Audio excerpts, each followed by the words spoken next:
Hello दोस्तों, Gurukul institute RS में आपका स्वागत है। जैसा कि हम लोग देख रहे थे एसएससी जीडी का प्रीवियस ईयर सवाल, आज उसका 5वां दिन है। ठीक है, तो आज भी कुछ क्वेश्चन हम लोग लेके आए हैं। आइए चलिए देखते हैं क्या सवाल है आपका। पहला सवाल आपका है 50 से 100 तक ऐसी कितनी संख्याएं हैं जो 3 से पूर्णतः विभाजित होगी। ठीक है, 50 से 100 तक ऐसी कितनी संख्याएं हैं जो 3 से पूर्णतः विभाजित होगी। ठीक है, तो हमको कहां से कहां तक निकालना है? 50 से 100 तक। 50 से 100 तक ऐसी कितनी संख्याएं हैं जो 3 से पूर्णतः विभाजित है। ठीक है, तो अब 50 से 100 तक निकालना ना, इसके पहले आप लोग क्या करिए ना, 1 से लेके 100 तक का निकालिए। ठीक है, अब 1 से 100 तक कितना संख्या होगा आपका? 1 से 100 तक कितना संख्या होगा आपका? 100 संख्या। तो 100 संख्या में ऐसा कितना संख्या है जो 3 से भाग लगेगा? उसके लिए क्या करेंगे हम लोग, 3 से इसको 100 को भाग करके देखेंगे। ठीक है, तो 3 से भाग करिए, ये कितना बाद में जाएगा? 3 तिया 9, कितना हो गया? 10, 3 तिया 9। तो ऐसा कितना संख्या है जो 3 से भाग लगेगा? ऐसा 33 संख्या है जो 3 से भाग लगेगा। ठीक है, ऐसा 33 संख्या है जो 3 से भाग लगेगा। और ये संख्या कितना है? 1 से लेके 100 तक का। हमको कहां से निकालना है? 50 से 100 तक का। ठीक है, तो 50 से 100 तक निकालना है ना, तो 1 से 49 तक का फिर क्या करिए, इसमें से माइनस कर दिए। तो 1 से 49 तक में ऐसा कितना संख्या है जो 3 से भाग लगेगा? तो 1 से 49 तक में कितना संख्या होगा आपका? 49।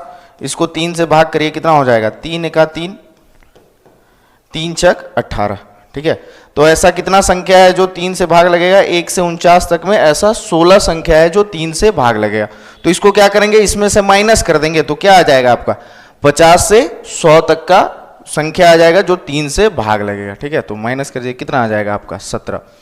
तो ऐसा 17 संख्या है जो 50 से 100 तक में भाग लगेगा। ठीक है, कितना संख्या आपका? 17। ऑप्शन नंबर क्या हो जाएगा आपका? 4। ठीक है, आइए अगला सवाल देखते हैं हम लोग। एक थैले में 50 सिक्के हैं जो 20 पैसे और 25 पैसे के सिक्कों के रूप में हैं, जिनका कुल मूल्य 11 रुपया 25 पैसा है। तो 20 पैसे के सिक्कों की संख्या निकालें। ठीक है, तो इसको पहले हम लोग एक बार बेसिक से देख लेते हैं। ठीक है, एक बार हम लोग बेसिक से देखते हैं कैसे बनाएंगे इसको। तो 20 पैसे का सिक्का है, तो 20 पैसे का सिक्का वो 20 पैसे वाला सिक्का को क्या मान लेते हैं हम लोग? x। मतलब 20 पैसे वाला सिक्का कितना था? x। और 25 पैसे वाला सिक्का कितना था? y। और ये दोनों को मिला के कितना था आपका? 50 सिक्का। ये दोनों को मिला के कितना था आपका? 50 सिक्का। ठीक है, अब बोल रहा है कुल कितना पैसा? 20 पैसा और 25 पैसा के सिक्कों के रूप में जो है वो कितना रुपया आपका? टोटल मूल्य कितना है उसका? 11 रुपया 25 पैसा। तो ये निकालेंगे कैसे? हमारा 20 पैसे का सिक्का कितना को था? x को। ठीक है, 20 पैसे का सिक्का कितना था आपका? x। तो टोटल रुपया कितना हो जाएगा आपका? 20 गुना x, 20x होगा ना। जैसे हम लोग बोलते हैं 5 रुपया का 5 सिक्का है, तो कितना रुपया होगा? वो गुना करेंगे तभी तो निकलेगा ना। मतलब फेस वैल्यू से आपको क्वांटिटी को गुना करिएगा तभी आप बता पाइए कितना रुपया होगा। ठीक है, तो फेस आपका 5 था और वो कितना था आपका? 5। तो 5 पचे कितना हो जाएगा? 25 रुपया। उसी तरह से यहाँ पे 20 पैसे का सिक्का कितना था आपका? x। ठीक है, तो कितना रुपया हो जाएगा? 20x। उसी तरह से ये कितना हो जाएगा? 25 पैसा का सिक्का कितना है? y। तो ये कितना हो जाएगा? 25y। और ये पूरा मिला के कितना रुपया है आपका? 11 रुपया 25 पैसा। तो इसको ना पैसा में कन्वर्ट कर लीजिए। ठीक है, तो पैसा में बदलेंगे तो कितना हो जाएगा? 1125 पैसा होगा ना। कितना हो जाएगा? 1125 पैसा। ठीक है, अब देखिए एक चीज यहां से सब में से क्या कॉमन आ जाएगा आपका? 5। तो ये हो जाएगा 5 चौके 20, ये हो जाएगा 5 पचे 25। और ये कितना हो जाएगा आपका? ये कितना हो जाएगा आपका? 5 दूना 10, 5 दूना 10, 5 पचे 25। ठीक है, सब में से इसमें 1100 कितना हो जाएगा आपका? 25 सॉरी।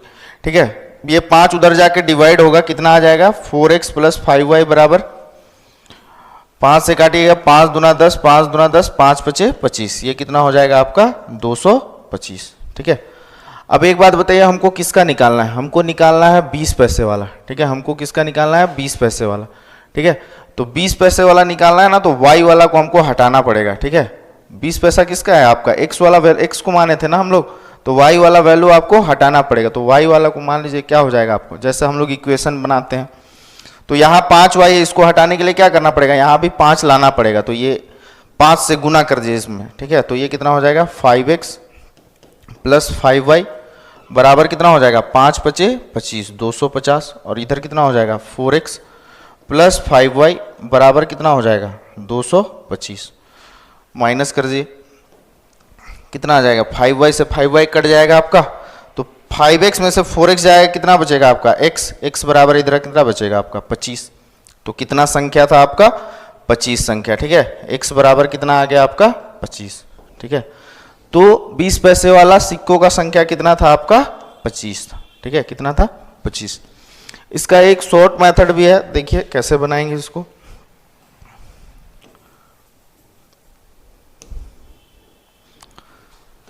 देखिए इसमें ये कर सकते हैं ना, 20 पैसा और क्या है आपका 20 पैसा और 25 पैसे का सिक्का है, ठीक है। 20 पैसा और 25 पैसे का सिक्का, तो हमको कौन सा निकालना है 20 पैसे वाला ना, तो इसको हम क्या मान लेंगे ना पूरे वैल्यू, मतलब पूरा पैसा कितना पैसे का था आपका, जो पूरा रुपया था वो कितने पैसे का था आपका 25 पैसे का सिक्कों में था, ठीक है। कितने पैसों का सिक्कों में था 25 पैसे का सिक्कों में था। और 25 पैसा का सिक्का कितना था आपका 25 पैसा का सिक्का कितना था 50, ठीक है। कितना था 50, तो 25 पचे कितना हो जाएगा आपका 125, यानी कितना पैसा आया आपका 1250। लेकिन एक्चुअल में आपका कितना पैसा था 1125, एक्चुअल में कितना था आपका 1125।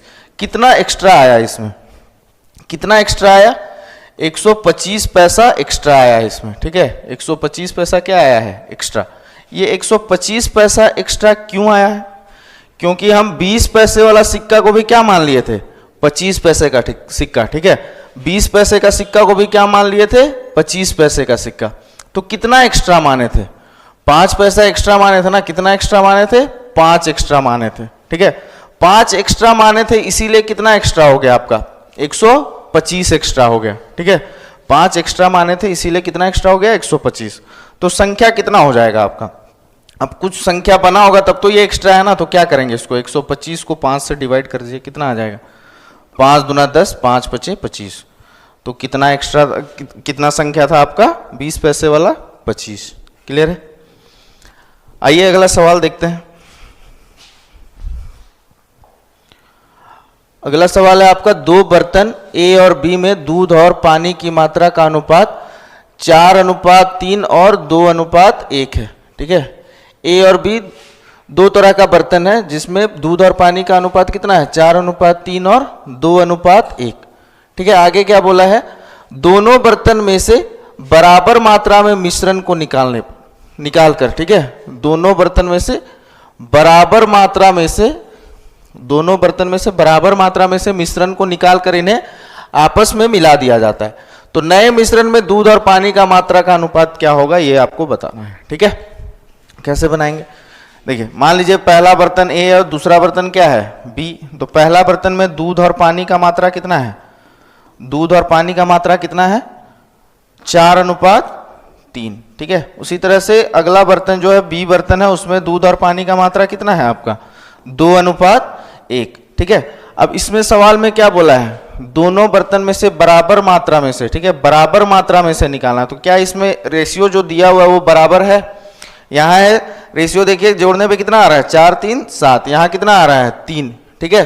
तो इसको हमको क्या करना पड़ेगा, ये जो मात्रा है इसको बराबर करना पड़ेगा। तो यहाँ 3 आ रहा है ना, यहाँ कितना आ रहा है 3, तो यहाँ कितना से गुना कर दीजिए 3 से। और इधर कितना था 7, तो इधर कितना से गुना कर दीजिए 7 में, मतलब पलट के इसको रेशियो को गुना कर देना है, ठीक है। तो 4 तिया कितना हो जाएगा 12, और 3 तिया कितना हो जाएगा दूध 9, यहाँ कितना हो जाएगा 7 दूना 14, और 7 एका कितना हो जाएगा आपका 7, ठीक है। ये मात्रा बराबर होने के बाद दूध कितना हो गया इस बर्तन में 12, इसमें दूध कितना हो गया 14, दोनों को मिला दीजिए, ठीक है।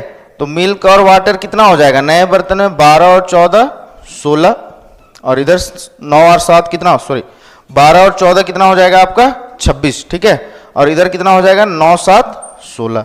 तो नए बर्तन में दूध और पानी का मात्रा क्या हो जाएगा 26:16। इसको काटिएगा कितना आ जाएगा आपका 8:13, ठीक है। कितना आ जाएगा 8:13। क्लियर है, ये सवाल समझ में आया। तो इसका ऑप्शन नंबर क्या हो जाएगा, इसका ऑप्शन नंबर हो जाएगा आपका 1, ठीक है। ऑप्शन नंबर क्या हो जाएगा 1। क्लियर है। आइए अगला सवाल देखते हैं। एक व्यक्ति का बचत उसके खर्च का 33.33% है, उसका आय 20% से बढ़ जाती है और खर्च 10% बढ़ जाता है। तो उसके बचत पर क्या प्रभाव पड़ेगा ये आपको बताना है। ठीक है, आपको पता होगा 33.33% को ही हम लोग अगर लिखें तो इसी को हम लोग और एक लिखते हैं परसेंट में 33.1/3%, या इसको फ्रैक्शन में ही लिखें तो इसको फ्रैक्शन में क्या लिखते हैं हम लोग 1/3। ठीक है, तो जैसे आपको यहाँ पे इक्वेशन दिया हुआ है वैसे बनाइए। बचत उसके खर्च का कितना परसेंट है, जो उसका बचत है, बचत को हम लोग शॉर्ट में सेविंग लिख लेते हैं एस। ठीक है, बचत जो है उसके खर्च का, खर्च को हम लोग एक्सपेंडिचर बोलते हैं, एक्सपेंडिचर का कितना है 1/3। ठीक है, या 33.1/3, या फिर इसी को बोलिए 33.33%। तो इसका रेशियो कितना हो जाएगा, रेशियो कितना हो जाएगा आपका, रेशियो हो जाएगा ये 1:3। ठीक है, और आपको पता होगा खर्च और सेविंग का रेशियो इतना है, और खर्च और बचत को जब हम जोड़ते हैं, ठीक है, खर्च और बचत को हम जोड़ते हैं तो क्या मिलता है आपका, खर्च और बचत को हम जोड़ते हैं तो हमको मिलता है इसका इनकम, यानी क्या मिलता है आय। ठीक है, तो इसका इनकम कितना रहा होगा, इसका इनकम कितना रहा होगा आपका 3 और 1 4। ठीक है, 3 और 1 कितना 4। तो इसको ना मान लीजिए, ये रेशियो है, इसको एक थोड़ा कुछ मान लीजिए, बस मानना ऐसा है कि इसका रेशियो चेंज ना करे। तो रेशियो हम इसको 400 मान लेते हैं, इसको 100 मान लेते हैं, और इसको कितना मान लें 300। ठीक है, इसको इसीलिए ऐसा माने क्योंकि इसमें जब 20% बढ़ाइएगा ना, वैल्यू छोटा रहेगा तो कैलकुलेशन करने में थोड़ा सा दिक्कत होगा। ठीक है, अब आपका इनकम कितना है 400, और उसके आय में कितना प्रतिशत बढ़ा 20% बढ़ा। ठीक है, तो 20%, 400 में 20% इंक्रीज करिएगा तो 20% बढ़ाइएगा तो कितना हो जाएगा बढ़ के 20%, ये अपने आप में कितना होगा 100 में 20% बढ़ाइएगा तो 400 का कितना बढ़ जाएगा 120% बढ़ेगा ना, तो ये कितना हो जाएगा 12 चौके 48, 480 हो जाएगा उसका है। और उसका खर्च कितना बढ़ा था 10%, तो 300 उसका पहले खर्च था, अभी उसका खर्च कितना बढ़ गया 10% बढ़ गया, तो 10% 300 में बढ़ेगा कितना हो जाएगा ये 10% बढ़ाइएगा, ये अपने आप में कितना हो जाएगा 110/100, तो 11 तिया कितना हो जाएगा 33, 330। ठीक है, अब एक बात बताइए उसका बचत कितना हो जाएगा, फिर वो 480 रुपया कमा रहा है और खर्च कितना कर दे रहा है 330 रुपया, तो बचा कितना रहा है वो 150 रुपया, कितना बचा रहा है 150 रुपया। तो उसका आय कितना बढ़ा, यही पूछा है ना, सॉरी उसका बचत कितना, उसका बचत में क्या प्रभाव पड़ा बताइए। पहले उसका बचत 100 था, अब कितना हो गया 150। ठीक है, पहले उसका बचत 100 था, अब कितना हो गया 150, तो कितना प्रतिशत बढ़ा, हम बोल सकते हैं ना 100 में बढ़ा हुआ जो भी मान होता है वही उसका परसेंट वैल्यू होता है। ठीक है, तो 100 में कितना बढ़ा 50 बढ़ा, तब तो ये 150 हुआ ना, यानी कितना परसेंट बढ़ा 50% बढ़ा। क्लियर है, आइए देखते हैं हम लोग अगला सवाल क्या है। एक दुकानदार 10 वस्तुओं में से प्रत्येक को 200 रुपए प्रति वस्तु के दर से खरीदता है। ठीक है, 10 वस्तुओं में से प्रत्येक को 200 रुपए प्रति वस्तु की दर से खरीदता है। वह 6 वस्तुओं को 20% के लाभ पर तथा शेष 4 वस्तु को 10% के लाभ पर बेचता है, तो उसे कुल पर कितने प्रतिशत का लाभ हुआ ये पूछ रहा है आपसे। ठीक है, आइए देखते हैं इसको बेसिक से बनाइएगा तो कैसे बनाएं। बेसिक से अगर बना रहे हैं इसको, तो 10 वस्तुओं में से प्रत्येक को कितना में खरीदा था 200 रुपया में, तो इसका सीपी कितना हो जाएगा, सीपी हो जाएगा 10 वस्तु, प्रत्येक वस्तु का दाम 200, तो 10 वस्तुओं का दाम कितना हो जाएगा 2000 रुपया होगा ना, कितना हो जाएगा 2000, और वह 6 वस्तुओं को 20% के लाभ पर। ठीक है, तो कितना में बेचा था, पहला 6 वस्तु को 20% का लाभ में, और 6 वस्तु में तो एक वस्तु का दाम 200। ठीक है, तो ये कितना हो जाएगा 6 दूना 1200, और इसको कितना का लाभ में 20% का लाभ में बेचा है, यानी कितना में बेचेगा वो 20% का लाभ, यानी सीपी अगर 100 है 20% का लाभ में बेच रहे हैं तो कितना में बेचेगा इसको 120 में, तो ये कितना हो जाएगा 120/100, तो कितना हो जाएगा 6 दूना 12, 12 कितना हो जाएगा आपका 144। ठीक है, 1440 रुपया में बेचेगा आपका 6 वस्तु को। फिर अगला वस्तु आपका क्या है, अगला कितना वस्तु आपका, अगला 4 वस्तु, प्रत्येक का दाम कितना था 200। ठीक है, और इसको कितना का लाभ पे बेचा है, इसको 10% का लाभ पे बेचा है, और 10% का लाभ में बेचेगा तो कितना में बेचेगा 110 में, तो 0 0 कट जाएगा, 4 दूना 8 और 11 8 क्या हो जाएगा 88, 880 रुपये। ठीक है, तो टोटल कितना हो गया आपका एसपी 0, 8 4 12 के 2 कितना बच गया आपका 1, 8 4 12 और 1 13, और ये हो जाएगा 1 और 1 2, यानी कितना हम बेचे हैं टोटल वस्तु को, आप 10 वस्तु को 2320 रुपया में खरीदे थे, कितना में 2000, बेचे कितना में 2320 में, कितना का लाभ 320 रुपए का लाभ। और हम लोग लाभ प्रतिशत बताना है कुल का, ठीक है। और लाभ प्रतिशत कैसे निकालते हैं हम, लाभ प्रतिशत बराबर होता है प्रॉफिट बटा सीपी गुना 100, ठीक है। तो लाभ कितने का 320 का, सीपी कितना है आपका 2000, गुना क्या हो जाएगा आपका 100, 2 जीरो से 2 जीरो कटा, 1 जीरो से 1 जीरो, 2 से काटिए कितना बार में चला जाएगा 16 बार में, यानी कितना परसेंट का लाभ हुआ 16% का लाभ हुआ, ठीक है। कितना परसेंट का लाभ हुआ 16% का, ठीक है। इसको शॉर्ट में आप एवरेज मेथड से बना सकते हैं, ठीक है। इसको शॉर्ट में आप एवरेज मेथड से बना सकते हैं, ठीक है। कुल लाभ बराबर क्या हो जाएगा आपका,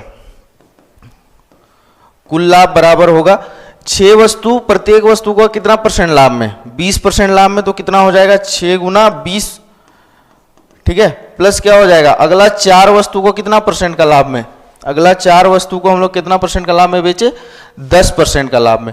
और कुल कितना वस्तु था आपका, कुल कितना वस्तु था आपका 10, ठीक है। कुल कितना वस्तु था आपका 10, गुना करिए 6 दूना 12 120, इधर कितना हो जाएगा 4 दाइए 40 बटा क्या हो जाएगा 10, टोटल कितना हो गया जोड़ने पे 160% बटा क्या हो गया आपका 10, 0 0 कट गया, डायरेक्ट कितना आ जाएगा आपका 16%, ठीक है। ये अगर कुल लाभ बोले तो हम लोग इस एवरेज मेथड से बना सकते हैं ऐसा सवाल, ठीक है। क्लियर है। आइए हम लोग चलते हैं अगला सवाल में। किसी राशि को 8% साधारण ब्याज की वार्षिक दर 2.5 वर्षों के लिए कर्ज दिया गया, ठीक है, कर्ज दिया जाता है। यदि उसी राशि को R + 4% की दर से उतने ही समय के लिए दिया जाए तो 30 रुपया अधिक साधारण ब्याज प्राप्त होंगे। उसी राशि पर 7% दर से 3.5 वर्ष का मिश्रधन क्या होगा, ये पूछ रहा है आपसे, ठीक है। मिश्रधन क्या होगा ये पूछ रहा है।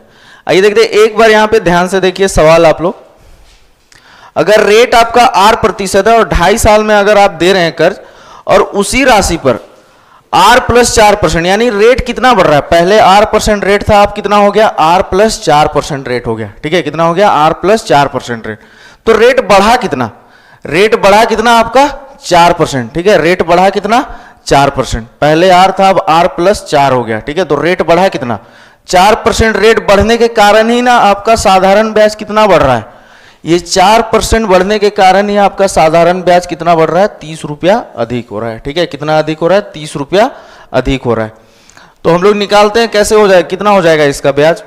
अब क्या बोला है 4% दर पर उतना ही समय के लिए, मतलब पहले जितना समय था उतना ही समय लेना है, ठीक है। और हम लोग को पता है एसआई निकालने के लिए हम लोग क्या करते हैं रेट इंटू टाइम, ठीक है। रेट इंटू टाइम करिएगा आपका क्या आ जाएगा ब्याज, साधारण ब्याज, ठीक है। तो 4% बढ़ रहा था कितना साल में 2.5 साल में, ठीक है। कितना साल के लिए 2.5 साल के लिए, तो 25 चौके कितना हो जाएगा 100, यानी कितना हो जाएगा ये यहाँ पे गुना करिएगा, रेट आपका 4% बढ़ा कितना साल के लिए 2.5 साल के लिए, तो कितना हो जाएगा ये गुना करिएगा तो ये आ जाएगा आपका 10% ब्याज, ठीक है। और 10% जो बढ़ा है वो कितना के बराबर है आपका, 10% जो बढ़ा है वो कितना के बराबर है आपका 30 रुपए के बराबर, जो बढ़ा हुआ मूल्य है, ठीक है। कितना के बराबर है आपका 30 रुपया के बराबर, ठीक है। अब यहां पे निकालना क्या है, उसी राशि पर, मतलब जो प्रिंसिपल बनेगा उसी राशि पर 7% दर से 3.5 वर्ष का मिश्रधन क्या होगा, ठीक है। 3.5 वर्ष का मिश्रधन क्या होगा। एक बार बताइए प्रिंसिपल अगर निकालना रहता तो प्रिंसिपल हम लोग कितना ले लेते हैं यहाँ 100%, ठीक है। कितना ले लेते 100%, तो आपका वो प्रिंसिपल आ जाता, ठीक है। लेकिन हमको निकालना क्या है इसमें मिश्रधन, और मिश्रधन आपको पता है अमाउंट कैसे निकालते हैं, अमाउंट बराबर होता है प्रिंसिपल प्लस एसआई, ठीक है। और प्रिंसिपल अपने आप में होता है 100% और एसआई निकालने के लिए हमको क्या करना पड़ेगा रेट इंटू टाइम, ठीक है। रेट इंटू टाइम करेंगे हमारा क्या निकल जाएगा एसआई, ठीक है। तो रेट है आपका 7% कितना साल के लिए 3.5 साल के लिए, गुना करिएगा कितना आ जाएगा 7 या 21 और 7 × 35 जोड़िएगा कितना हो जाएगा ये 24.5, ठीक है। कितना हो जाएगा 24.5, तो अमाउंट कितना हो जाएगा 100 + 24.5 करिएगा कितना हो जाएगा 124.5 आपका क्या हो जाएगा, मिश्र धन। ठीक है, तो 10% बराबर 30, तो 124.5% बराबर कितना हो जाएगा, ये 30/10 गुना 124.5। ठीक है, 0 0 कट जाएगा, 3 से गुना करिए कितना हो जाएगा, 5 तिया 15, 1 बचा, 4 तिया 12 और 1 13, 1 बचा, 3 दूना 6 और 1 7, 3 एका 3। तो मिश्र धन कितना हो जाएगा आपका, 373 रुपया 50 पैसा। ठीक है, मिश्र धन कितना हो जाएगा, 373 रुपया 50 पैसा। ऑप्शन नंबर क्या हो जाएगा, ऑप्शन नंबर 2। ठीक है, ऑप्शन नंबर क्या हो जाएगा, 2। क्लियर है ये सवाल।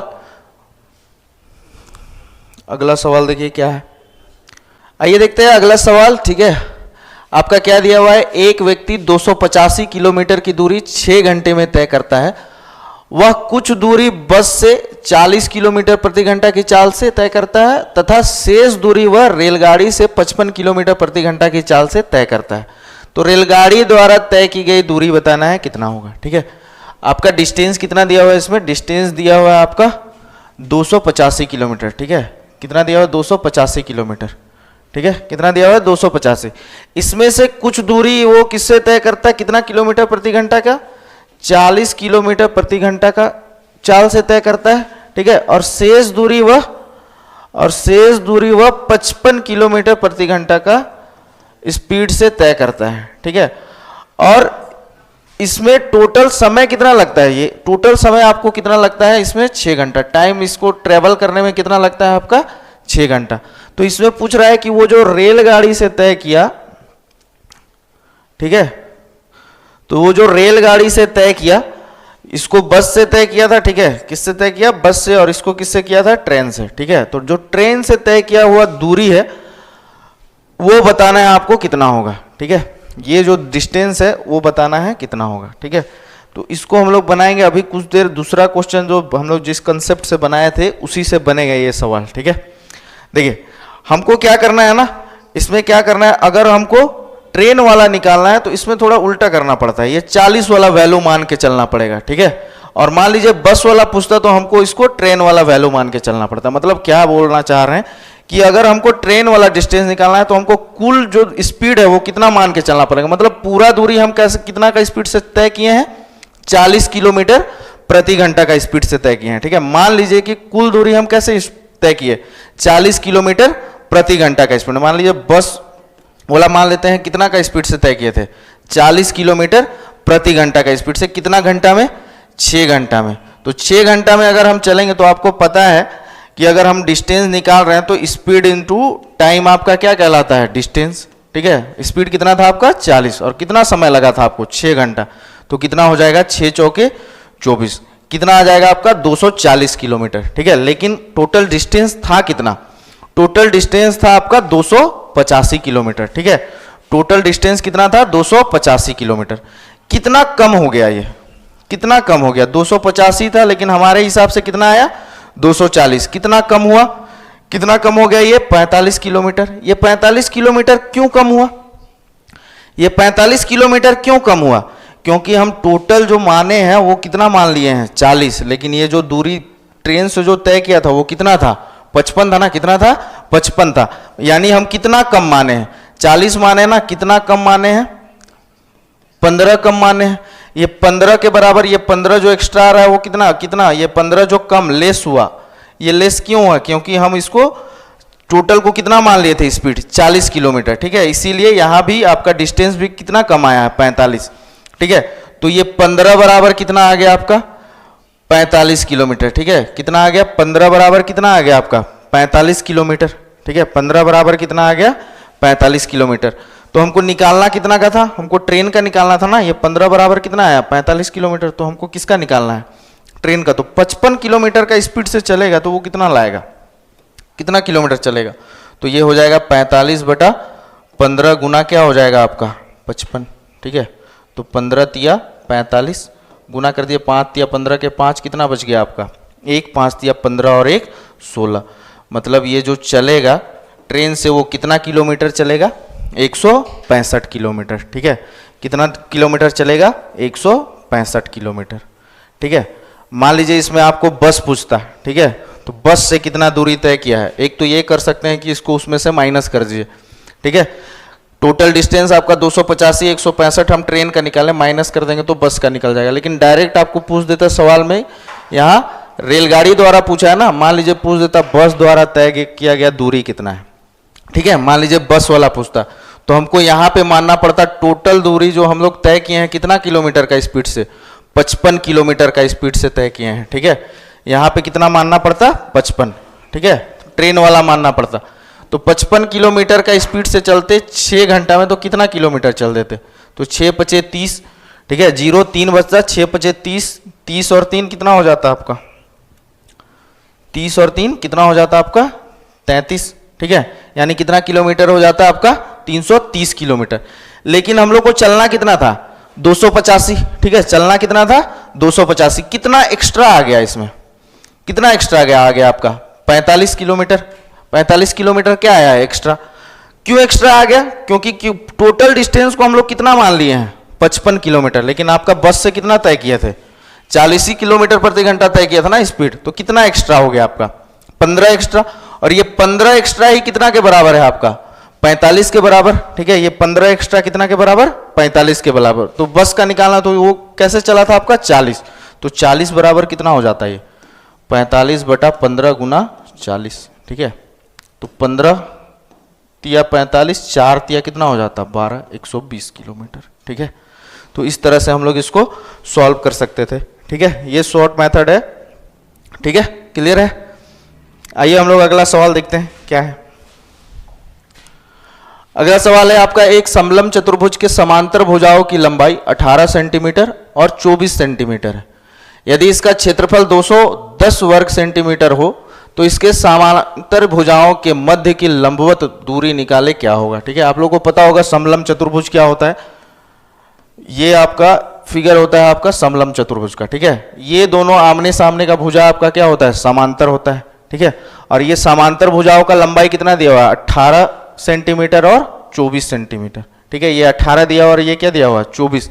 हमको इसका ऊंचाई निकालना है कितना होगा, ये हाइट बताना है कितना होगा, ठीक है। और इसका क्षेत्रफल बता रखा है कितना है 210 सेंटीमीटर स्क्वायर, ठीक है। और समलंब त्रिभुज का क्षेत्रफल बराबर होता है 1/2 गुना समांतर भुजाओं का योग, समांतर भुजाओं का योग गुना क्या हो जाता है ऊंचाई, ठीक है, गुना क्या हो जाता है आपका ऊंचाई।